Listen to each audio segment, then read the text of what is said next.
everyone, here I am. So, welcome to my very first read-along. Just a few comments about myself. I have been a teacher for many, many years, like over 40, and I know that we all find ourselves in a very unique circumstance as of March 23rd, 2020. So I thought what I would do is simply read from several books that I had taught years ago and bring you on a journey, hopefully 7-day journeys, that we complete a book. So today I'm going to begin with a book called Natalie Babbitt's Kneeknock Rise. And by the way, if you hear noise in the background, it's because we have turned our home into 5 offices for 5 basically adults who are doing their own thing. And so I'm going to try to ignore that noise and move ahead with you guys. So this book is called Kneeknock Rise. And the first thing that I wanted to ask you is, have you ever heard or actually seen a character who had its knees knocking, knee knock, like a cartoon character? They might knock their knees back and forth when what? When they're afraid, right? And the book is called Kneeknock, which would be knees knocking, and it would imply that there's some kind of happiness, maybe, or is it actually some hidden fear, maybe? And then it says the word rise. So when you think of a rise and you look at the picture, it's not a mountain and it's not really a hill, but it's maybe a land formation.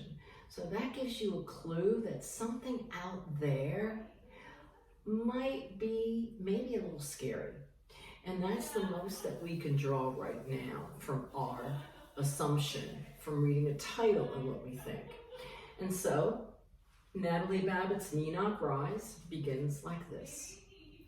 The Mammoth Mountains were not really mountains at all. No glaciers creased their rocky, weed-strewn slopes. No eagle screamed above their modest summits. An hour or so would bring you to the top, puffing a little perhaps, but not exhausted. And the view, well, once you were there, was hardly worth the climb. Nevertheless, the people who lived there were extremely proud of the mountains, for they were the only point of interest in a countryside that neither rolled nor dipped, but lay as flat as if it had been knocked unconscious.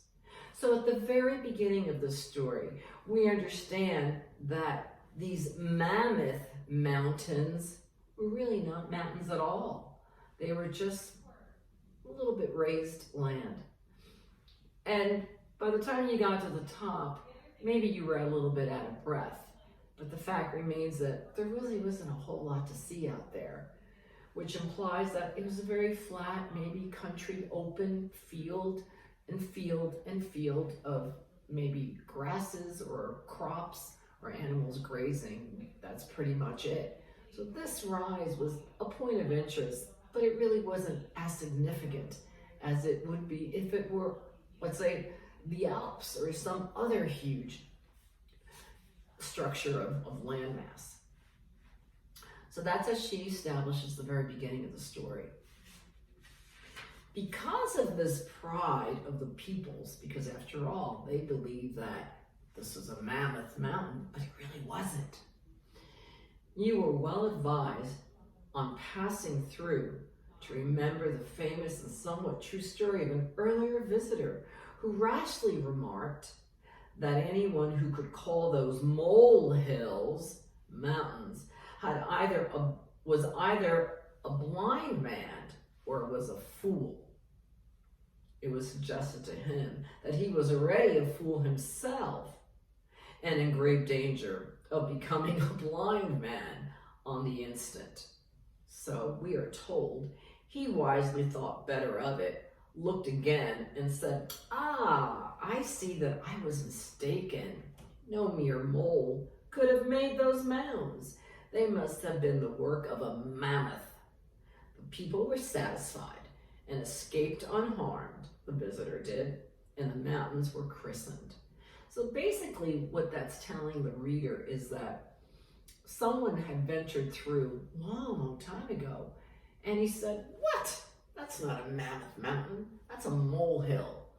And then he was gently corrected and said, either you're blind or you're a fool.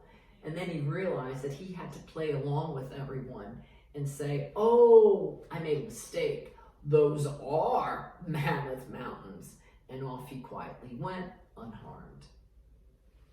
However, the Mammoth Mountains had far more to offer than pride of ownership and rest for the eye that was weary of level plains. One of the mountains was different from its brothers, rockier, taller, decidedly more cliff-like, with steeper sides and fewer softening trees, and its crest was forever shrouded in a cloud of mist. So if you can visualize a mountain, and maybe there's another one, and there's another one, but one of them was a little higher and had a cloud of mist along its summit. Well, that sort of implies a little spooky, maybe, a little ominous. Here lay the heart of the mountain's charm. Here, like Eve's forbidden fruit, dwelt their mystery for good or evil.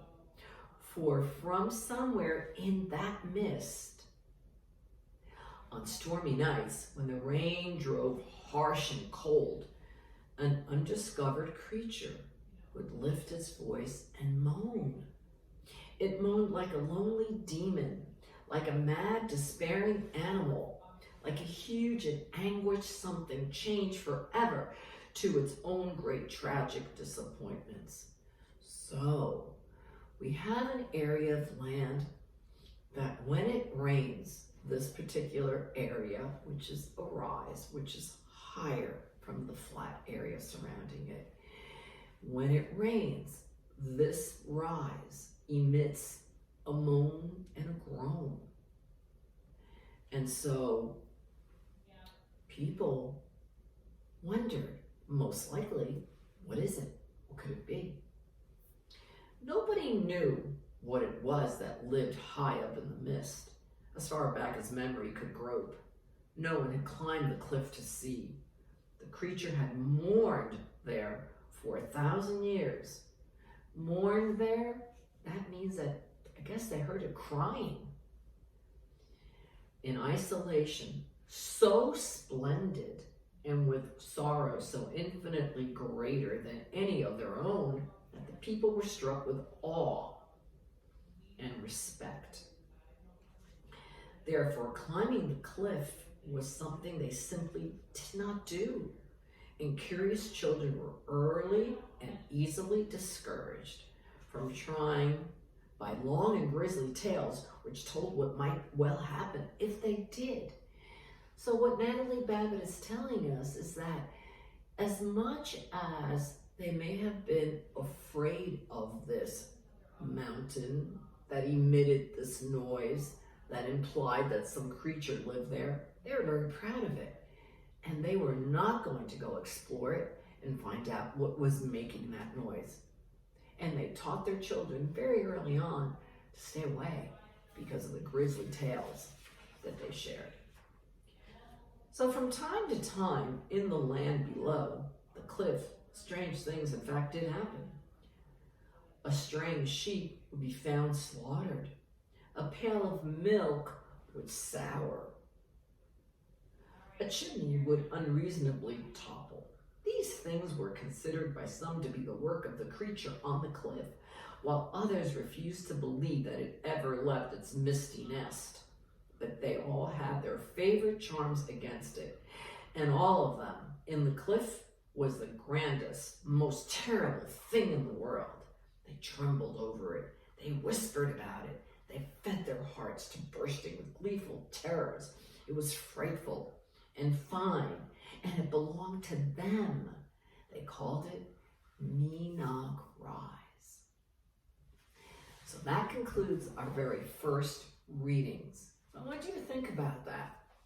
Is there anything that you've experienced that you were afraid of, but at the same time, it excited you?